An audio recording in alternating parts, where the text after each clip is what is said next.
Welcome back to a brand new episode of Gen Z BTC. It's me, Satoshi Guapamoto. And today I'm here to talk about why Bitcoin's volatility is actually a feature and not a bug. This is FUD Fridays, Fear, Uncertainty, and Doubt. We go over some of the biggest misconceptions about Bitcoin and then debunk them here on the show.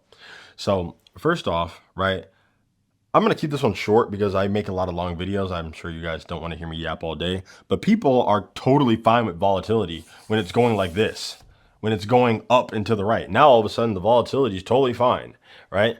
Everyone wants volatility, all right? They just want it to go to the upside, all right? What has Bitcoin done over the last 16 years, okay? Sometimes we go up. There's too many people who are over leveraged. They get wiped out. And then that's when everyone calls it a bubble. It was tulips. It was a scam. It was a pyramid scheme. But then somehow it comes up higher and it beats the previous all-time high. Then it comes down again. Oh, I knew it. It was a scam. It was a bubble. And then it somehow beats that all-time high. The reason why is because Bitcoin has a fixed supply, right? So what ends up happening is because people realize this is such a finite asset. This is pristine digital capital. This is the baseline for Bitcoin. This is the trailing average, right, for Bitcoin. Bitcoin never goes below the 4-year trailing average because the amount of people who are holding forever continues to increase, right? As they go through life, they get more fake money, what they work for, right? More fiat in order to pump into Bitcoin so that they never have to sell that Bitcoin. Bitcoin then rewards them by appreciating over time because of the fact that more and more people start to discover, oh, wait a minute, this Bitcoin thing is truly amazing, right? Thanks to the halving every 4 years, Bitcoin continues to become more and more scarce, even though more people are figuring it out. So the demand is going up, but the supply is going down, right? And because there's a fixed supply, the only way to meet the demand of the market is to meet it with price action, right? And because Bitcoin is a highly financialized asset now, right? It's a global asset. It doesn't just trade in the United States, all right? It trades globally. There are ETFs in Australia, Hong Kong, the EU, and in the United States, right? And in Canada even, right? So there are ETFs everywhere. They're always buying. There are individuals that are always buying. There are companies that are always buying. And pretty soon we're going to see nation states that are always buying, right? Because there is a fixed amount of this digital money, okay? This native internet money. And the people who understand that sooner rather than later obviously benefit the most, similar to the people who invest in Apple when it's $1, right? They make the most money. Now, the people who invest in Apple at $1 also taking on the most risk. Some of that risk comes with some volatility, right? If you're buying Apple at $1, the market can be moved very easily, all right? It's oscillating multiple times per second because it can be moved with minimal amounts of capital, right? Large investors don't really want to get into Apple when it's $1 because its future is highly uncertain and the price it can be pushed around very easily by their deep pockets. When you look at Apple now, right, it's mostly vibrating like this, right? It's not really doing too much. It's slightly going up, but its growth has already been made, right? The market cap is over 3 trillion. You cannot really go too much further, right? It's grown up, so to speak.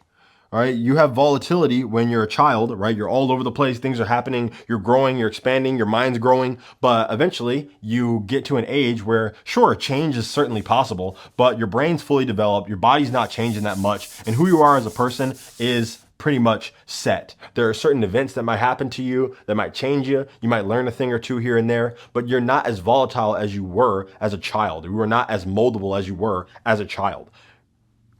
Apple has grown up, so to speak, right? There's still some growth left, but for the most part, look at the volatility of the stock. There was a time where Apple was moving up and down multiple percentage points, huge amounts back in the early days, right? Because it just wasn't as mature of an asset, right? Amazon was down like 90% during the dot-com bubble, right? It's because it was not as mature of an asset. Then during the 2020 crash, it only goes down a couple percentage points. You know what I mean? Because the market is very deep at that point. It's highly liquid.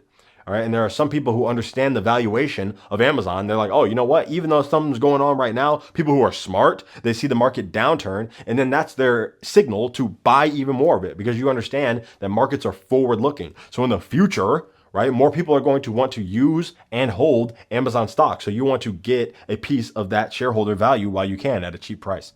That's essentially what happens with Bitcoin. Over time, more and more people realize, oh, wait a minute.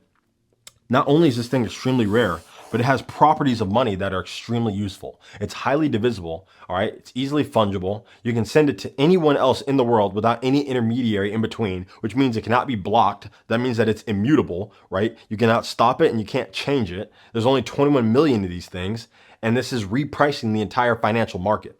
And all the smart money is rapidly running towards this thing. Countries are literally diverting energy off the grid to mine Bitcoin, right? Excess energy to mine Bitcoin. They are printing their own money. They're printing their own fake currency to buy Bitcoin, because there's still people who will accept the fake currency for Bitcoin. There will come a point in the future where people don't do that anymore, right? Similar to how we no longer use seashells to buy stuff because that was fake money. People will look back at paper dollars in the same way, right? But as of now, Bitcoin's volatility is a function of its advertising in a way, right? It's trying to send a signal. Money talks. All right, money literally talks. Are you listening? Do you have ears to listen? Basically, Bitcoin is telling you that over time, more and more people are discovering its use case. And because it is pristine digital capital that is limited, less and less people are willing to give it up, right? So they're holding this asset. The volatility sometimes erupts as a function of certain people's mania when they get caught up in leverage, right? It's longs getting flushed, it's shorts getting burned, right? But at the end of the day, Bitcoin itself is not the volatility, it's the people, right? This is a global market.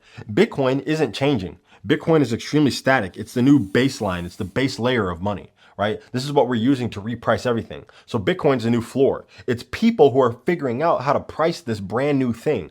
Bitcoin can't be compared to anything else prior to its existence, because nothing else prior to Bitcoin ever existed. It is truly the first of its kind, and it is pioneering itself as its own asset class, right? Bitcoin is laying out the framework for all digital assets, and it's allowing us to reprice everything with a brand new measuring stick, right? Because Bitcoin is a truly, purely monetary asset. That's where part of the volatility comes from, all right? That's where, oh, the price swings are too much for me. Okay, if they're too much for you, then what you need to do is you need to buy bonds. Here's what happens when you buy bonds, okay? You buy bonds, here's you buying, all right, and here's your purchasing power over time. Here's the amount of stuff you're able to buy over time because you buy bonds. All right. Think back. There's some people whose parents bought them bonds when they were like a baby, like they're newborn, like, oh, I'm going to buy my kid some bonds, some 20-year bonds. Those went up at 2% a year. Inflation went up at 7% a year. And then you ended up 5% poorer over time. That's what your bond got you. Congratulations. You're broke. You're poor. You know what I mean? That's tough. All right. If you want to actually make money, volatility is a sign that people are paying attention to your stuff. People actually care about your stuff. If your stuff is flat, then that means you're losing. No one cares about you. You're boring. Okay. When your stuff is going like this, that means that there's a lot of volatility. There's vibration happening here. There's lifeblood happening here. There's vitality here. There's activity here. There's potential here. There's growth here. All right. Without any volatility, you can't go to the upside. There's nothing that's just like a straight line. Okay. Over time, you're oscillating up and to the right. The frequency of your value is going up and down, but it's going up and to the right over time. That's what you want to see. If you want something static and safe, yeah, you're guaranteed to lose money. That's a safe guarantee. Congratulations. Go ahead, buy bonds. Go ahead and do that.